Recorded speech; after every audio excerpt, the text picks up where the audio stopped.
Sebelum tadi bicara soal rencana pertemuan Megawati dan Caimin, Pak Daniel tadi dampingin Caimin ketemu Ya, Pak Ganjar. Bicara apa sih Pak Daniel mereka? nggak kedengeran karena bisik-bisik, tetapi ekspresinya serius, meskipun di akhir dengan tertawa lepas semuanya, dua-duanya. Ada kehangatan di situ tampaknya Pak Daniel ya? Iya, saling ya tertawa ngakak lah berdua kan. Mhm. Oke, ya, ini yang jadi pertanyaan nih.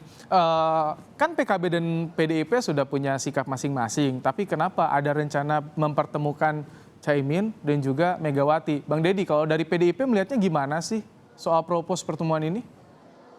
Ya, saya kira pertama pertemuan itu sudah lama dijadwalkan ya, berhubung pandemi tidak pernah bisa terjadi. Dan kedua, tentu ini memasuki tahun politik. Tahun politik tentu sebagai sesama ketua partai politik tentu tidak ada salahnya untuk bertukar pikiran dan berbicara tentang masalah bangsa ke depan. Jadi ada dua di situ, Mas. Hmm. Pertemuan sebagai pribadi karena Caimin itu sudah seperti anak sendiri bagi Bu Mega. Dulu almarhum Gus Dur menitipkan beliau itu dengan Caipul ya. Jadi itu sudah hubungan seperti ibu dan anak. Dan kedua, kita kan sudah lama bekerja sama politik dengan PKB. Jadi dan Ibu Mega itu tokoh partai yang senior di Indonesia. Jika Mas Caimin ingin bertemu dan berdiskusi dengan Ibu sebagai seorang politisi senior, saya kira itu hal yang biasa saja, lumrah saja dan wajar terjadi begitu. Wajar terjadi, tapi bagaimana untuk pengamatan dari Mas Toto? Akan ada dampak yang berbeda yang menarik nggak kalau misalkan jadi nanti pertemuan Megawati dan Muhaimin Iskandar? Ya, pada akhirnya kan ketika berbicara mengenai koalisi, itu kan berbicara mengenai bagaimana partai mengambil positioning yang paling menguntungkan secara elektoral, termasuk dalam konteks pilpres dan bagaimana hitung-hitungannya efek terhadap persepsi publik di pileg.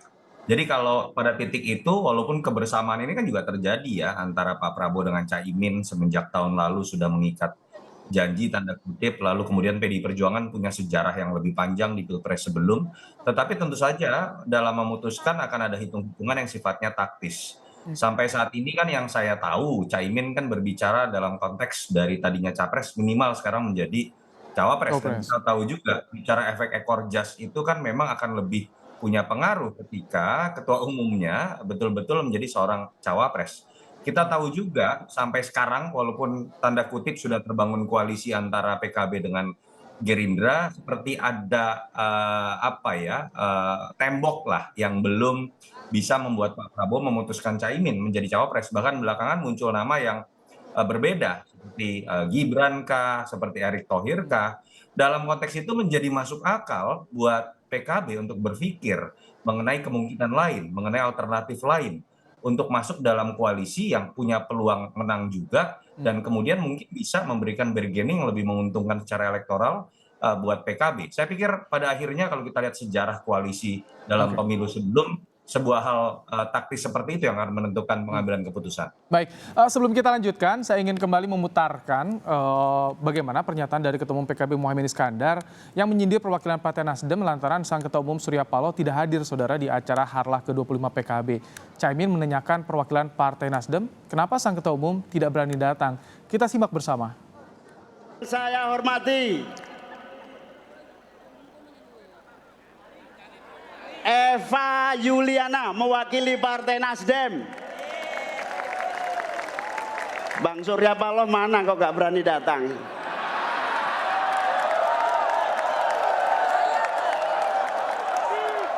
Padahal kita sangat berharap Bang Surya Paloh datang, Mbak Eva.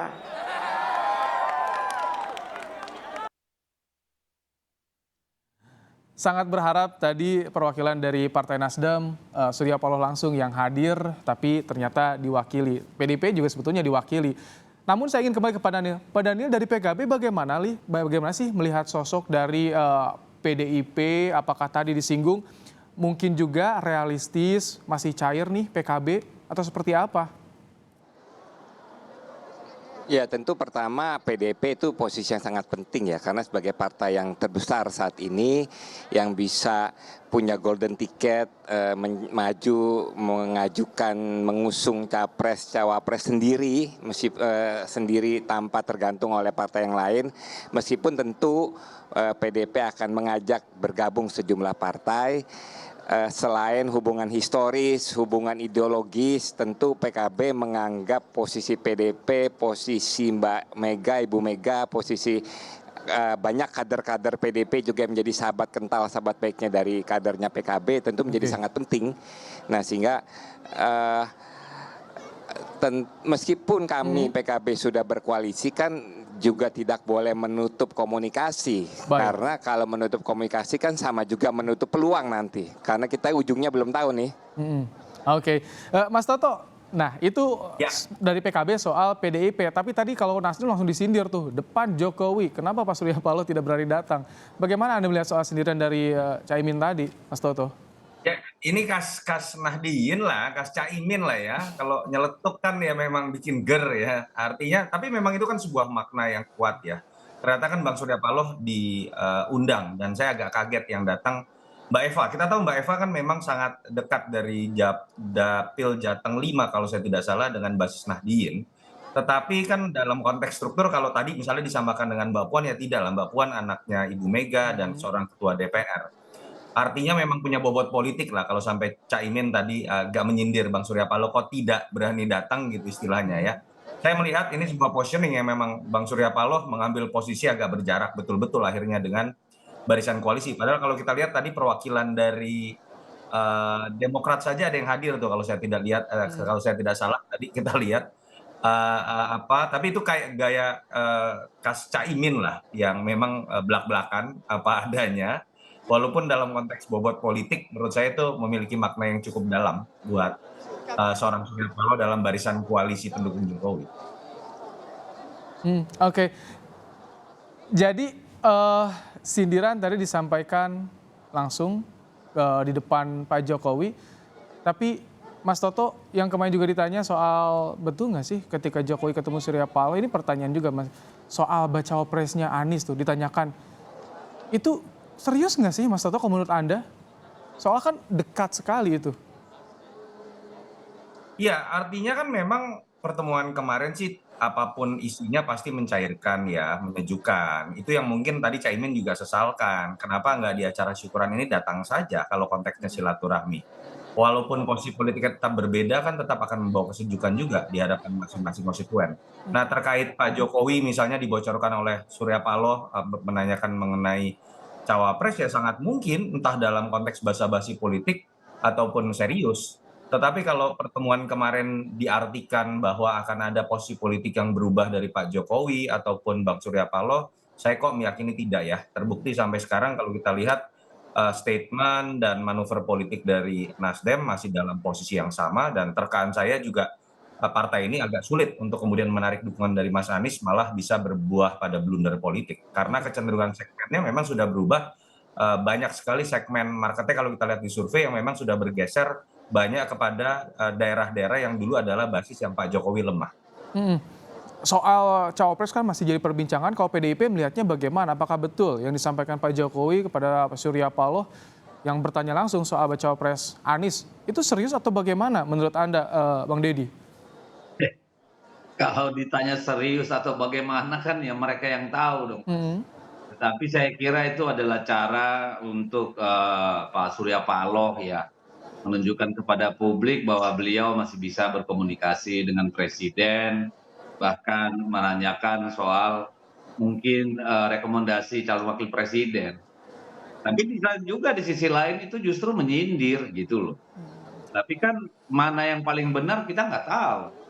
Kalau saya melihat pribadi cenderung kepada itu upaya Pak Surya Paloh mencairkan suasana supaya terkesan juga mereka tidak terlalu frontal atau vis a vis dengan Pak Jokowi kira-kira begitu. Oke, jadi kembali ada beberapa intrik ya ditampilkan di acara Harlah PKB hari ini. Pak Daniel, tadi soal sindiran kepada Ketua Umum Nasdem, juga diadakan di Solo, Jawa Tengah. Apa sih sebetulnya yang ingin disampaikan oleh PKB di acara Harlah ini, Bang Daniel? Ya, pertama mengenai Pak Surya Paloh sebelumnya confirm untuk hadir. Ya, tetapi kemarin sehari sebelumnya eh, mengabarkan akan diwakilkan gitu. Nah, yang kedua adalah awalnya ada dua pilihan antara Candi Prambanan dengan di Stadion Manahan ini. Tetapi karena jumlah kader yang begitu antusias untuk hadir melebihi 60.000, sementara Candi Prambanan itu tidak boleh banyak-banyak. Selain memang Pak Wali Kota Mas Gibran juga sangat welcome memberikan kemudahan dan bantuan karena waktunya sudah dekat, akhirnya Stadion Manahan ini dipilih. Tentu juga akan memudahkan Pak Presiden hadir ya, karena toh memang Pak Presiden rumahnya juga dekat dengan stadion. Ada efek elektoral nggak Mas Toto dengan diadakannya di Solo, Jawa Tengah, Mas Toto, Harlah PKB ini? Atau Ini kalau efek kita politisnya? mau ini kan kadang-kadang audiens ini senang yang spekulatif gitu ya. Kalau mau dikait-kaitkan misalnya maksa dengan Pilpres, maknanya bisa dua. Dalam konteks misalnya pilihan antara Mas Ganjar ataupun Pak Prabowo, kalau dalam konteks untuk menaikkan bargaining atau konsisten dengan Pak Prabowo, ini cara menunjukkan, hey, Prabowo kalau mengambil Caimin, kita siap mengambil Jawa Tengah, kekuatan utama Mas Ganjar. Tapi bisa juga dimaknai dalam kacamata yang lain. Hei Pak Prabowo, kalau Anda tidak buru-buru ngambil saya, bisa saja saya berpindah kepada yang berkuasa di Jawa Tengah ini. Ini kalau kita bicara spekulatif ya. Audiens kan senang bahasa-bahasa yang seperti ini. Yang Tapi memungkinkan? saya pikir, loh, kalau kita bicara dari sebelum adanya janur kuning, penentuan cawapres itu 2019 bisa di jam terakhir, sangat memungkinkan tentu saja. Apalagi berbicara 2024 buat sebuah partai dan positioning dalam kekuasaan, itu biasanya bicara 10 tahun loh, bukan hanya bicara 5 tahun saja. Karena ini kan dimulai dari titik nol kembali. Jadi pasti setiap partai akan memikirkan dirinya sendiri bagaimana dalam koalisi mendapatkan tawaran yang paling menarik yang bisa menguntungkan partainya di pileg ataupun pilpres. Dan menurut saya Caimin masih dalam kondisi untuk berbicara menjadi seorang cawapres, bukan hanya sekedar menjadi followers. Oke, terima kasih Mas Yunarto Wijaya, Bang Deddy Sitorus, Pak Daniel Johan. Terima kasih telah menyampaikan pandangan dalam program Kompas Petang sore hari ini. Menarik untuk ditunggu dinamika tarik-menarik untuk Pilpres 2024. Terima kasih Bapak-Bapak, sehat selalu.